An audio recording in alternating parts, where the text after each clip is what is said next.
탈북민의 한국 정착 리얼 성공 스토리 시간입니다. 안녕하세요. 오늘 만나뵐 분은요, 짜잔!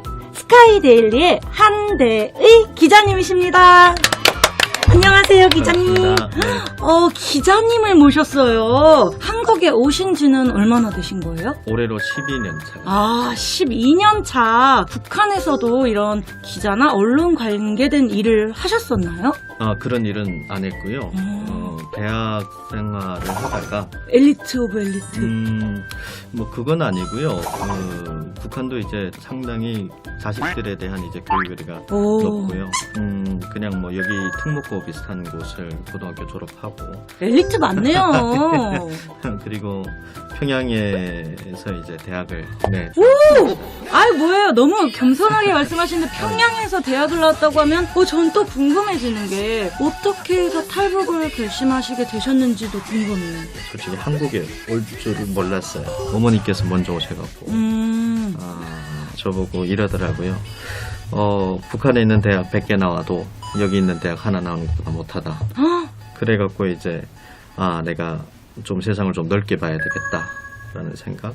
첫 번째 그거였고, 두 번째가 제가 이제 그 당시에 다니던 대학은 러시아하고 이제 인도 쪽에 이제 교환학생으로 갈 수 있었어요. 근데 그 과정을 이제 거치다가 이제 제가 탈락을 했거죠. 이게 되게 북한은 1년에 한 46명 정도가 이제 유학을 나가거든요. 그러니까 뭐 그 많은 대학생 중에 46명이면 거의 로또 맞는 것보다 더 힘든. 네. 근데 그게 이제 좌절되면서 국가가 나를 선택 안 해주면 내가 선택을 해야 되겠다. 누가 뭐 나보고 관역자라고 하지만 나는 새로운 프레임을 만들겠다는 생각 때문에 이제 탈북을 하게 된 거죠. 학업에 대한 열정과 이런 게 어떻게 보면은 계기가 되신 거잖아요. 네. 북한에서 대학생들이 외국 해외로 교환학생을 간다는 것도 너무 놀랍고, 네. 그리고 북한의 대학생들이 이념이나 사상에 대해서 또 이렇게 좀 열린 생각을 하는 분들이 계시다는 것도 저는 되게 놀라운데, 북에서 했었던 것도 아닌 기자가 되셨던 특별한 이유가 있을까요? 기본 이제 생계죠.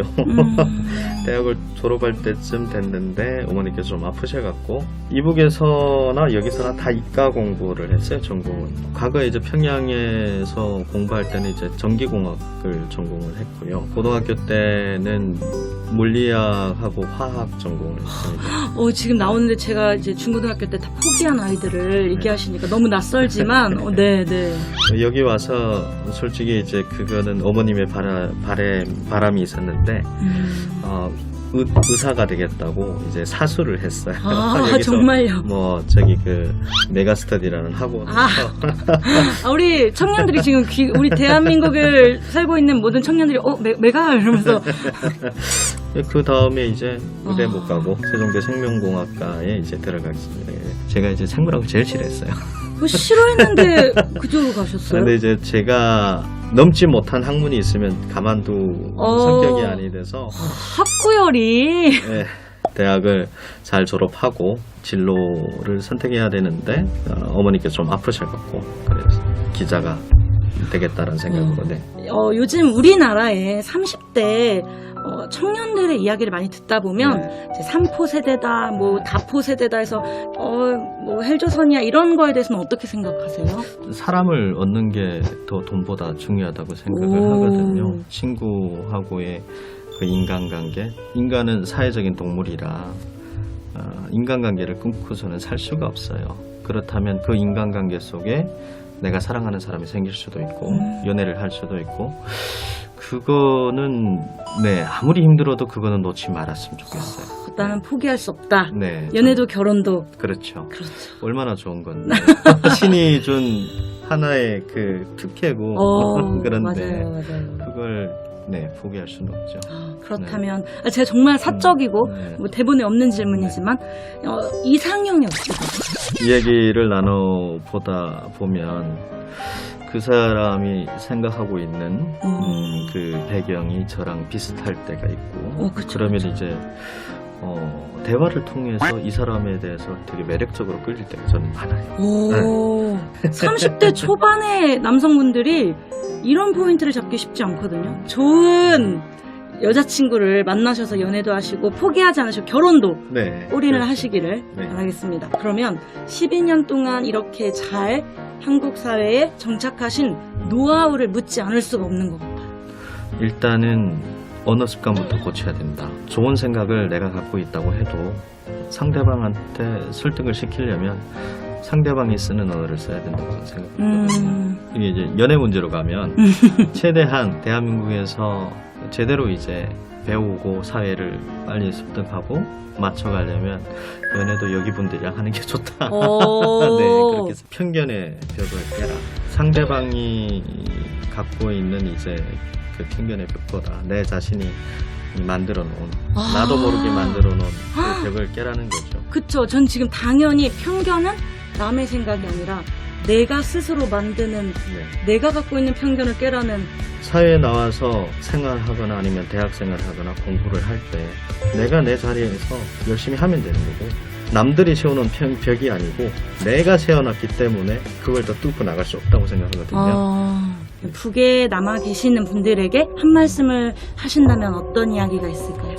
친구 한 명 한 명이 참 그립죠. 삶의 끈을 놓지 말라고 당부하고 싶어요. 어려움을 극복하다 보면 우리가 만날 수 있는 날이 꼭 올 거다.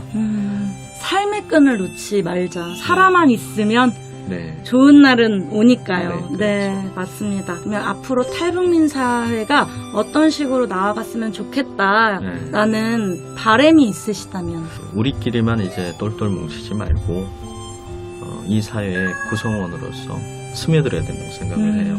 태영호 의원님께 또 한 말씀을 드린다면 어떤 이야기를 드릴 수 있을까요?